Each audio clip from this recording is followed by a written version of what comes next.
beautiful book dragons, welcome back to my channel. I'm Aline, you're on Pick Me Puff Reads, and today I'm talking about what I would say is my absolute favorite YA series of all times. I don't know why, but lately I've not been enjoying that much YA anymore. I feel like it's just tacky. There's a lot of romance that makes absolutely no sense. It's not about the world, like if it's a fantasy world and it's like super out of reach, but mostly I feel like it's the actions of the characters that are not making sense. Unbelievable. People don't make sense in YA for me anymore, which makes me feel so old. It's sad, but it's true. But these books that I'm going to recommend, I feel like it doesn't matter if it's you are actually in your teens or if you're not and you want to just like read some crappy YA. I feel like these are actually good and you're actually going to be invested in the world, invested in the characters. You're going to be happy about what you're reading. And you're going to enjoy everything about it, because I've been in such a roller coaster with these books. I just finished them up and it took me such a long time. And I'm talking about The Queen of the Tearling by Erika Johansen trilogy. Oh my god. And they are not in the correct order on my list. So I really want to talk about these because there's so much in these books. For being a YA, I was so surprised of how much depth it's packed in these 3 volumes. So I'm gonna make a non-spoilery review first, and then I'm gonna go into all the spoilers because I really need to get this out of my chest. I need to talk to someone about it, and this is what this channel is for. Like, I need to talk to you guys about this because there's so much. I finished this yesterday night and I was honestly crying with the conclusion of the book. So yeah, let's just get into it. Let's get into it. I need to get this out.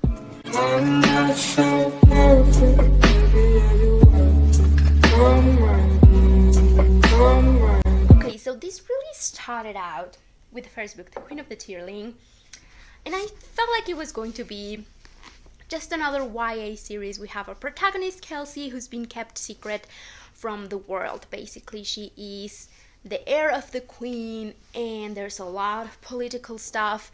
Her mom and dad were killed, and so she was just taken away from the castle to a safe place where she grew, and then when she comes of age, she's taken into the castle to take the throne again and basically be a queen, and she's been preparing her whole life for this role. But the kingdom has gone into such an awful state where we have our other queen, the Red Queen, who's of course evil and is taking away people as prisoners. So they just make these big wagons and they have kids, adult, women.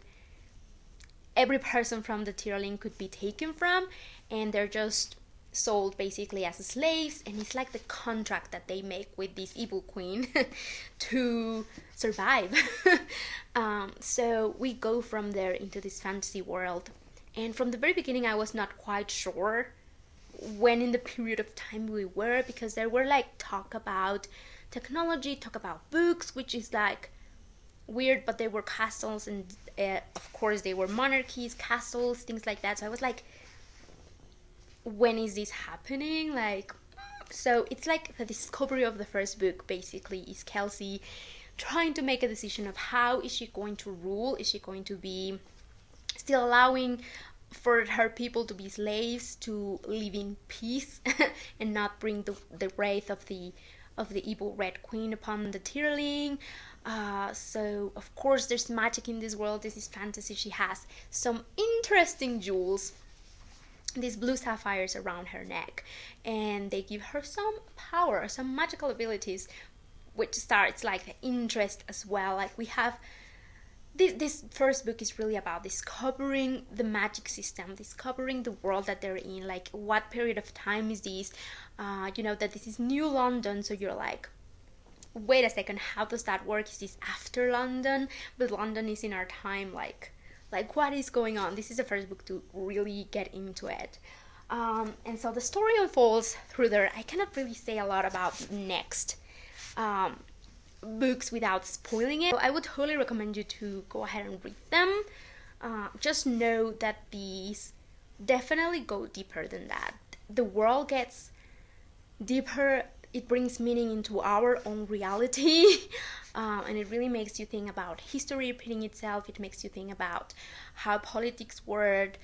There's a little bit of romance, but not really, which I really enjoy because I hate romance. So if you hate romance but you want to read YA, that is such a difficult thing to find.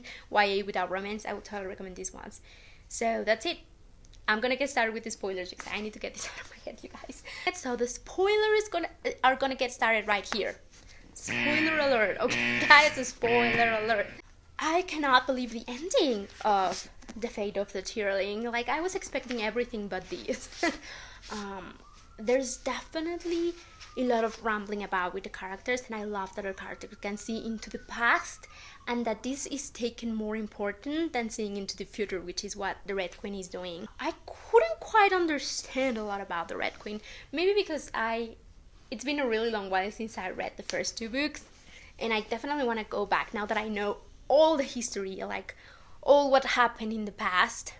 I would love to go back and read everything and like finally understand every single thing that was happening. This is definitely a series where you go discovering little by little about the world, about the characters, about the history, about the politics, everything. Like, you don't get everything in a silver platter ready for you to digest. Like, you really go through the books. Even in the last one, you go through the books understanding what is actually happening, how we got here. And the fact that she gives up everything for her kingdom really makes her, because at the beginning of the books you really see her struggling, what kind of queen I am, and then when she becomes the Queen of Spades, you also see her like struggling with her own identity and who she was. Was she evil? Was she not? How am I going to rule, you know? So the fact that she completely gave up everything is crazy. But also I feel like at the end, when you're left with this peaceful world, you look around in our own world and you're like, you know, it's not that bad. Like, things could be way worse, and they really were, where we had really awful monarchies that were not working. It's really a good look, because also another thing that like really blew my mind in the second book is when we discover about the crossing and we're looking through Lily's eyes. It's basically our world going to hell. Like, if we continue on not really looking forward to other people, if we really continue making this separation between people that have a lot and people that have way not enough to live, and we continue that on leveling, we really continue separating people by money and by privilege, then this is going to be such an awful world. And there's no magic in this fantasy world where William Tyr is gonna come and rescue the good people and bring them and like start all over. Like, there's no reset button. Like, this is the world that we live in and the way that it socially, politically, the way that it moves, there's no way to just like take just like the good people and take like the nice people and bring them over into a different world and start all over. Like, we're not starting all over like it happened. Like, this is really, and this is a theme throughout the whole books, like they're really taking this reset button to like redo stuff. And in the last book, I think that's the only thing that I didn't quite enjoy about the ending, is that she gets the ability to go back in time and just basically change that moment. It's like, if you could go back and kill Hitler, would you? Like, she totally does it. She's like, she went back, she killed Roe, and that's it. Completely change history, completely change everything, and make this the world that really William Tyr was picturing for himself. These are definitely mind-blowing books to be YA. Maybe I've been just reading the wrong kind of YA, I don't know. But I definitely enjoyed it, as well as with religion. This is a huge brainwashing technique used in the books and used in our own history as well, because there's a lot of people in religious power that are not even really religious. They're not there to really profess the word of God or really bring peace and help others. They're there just for their own gain, of power and money.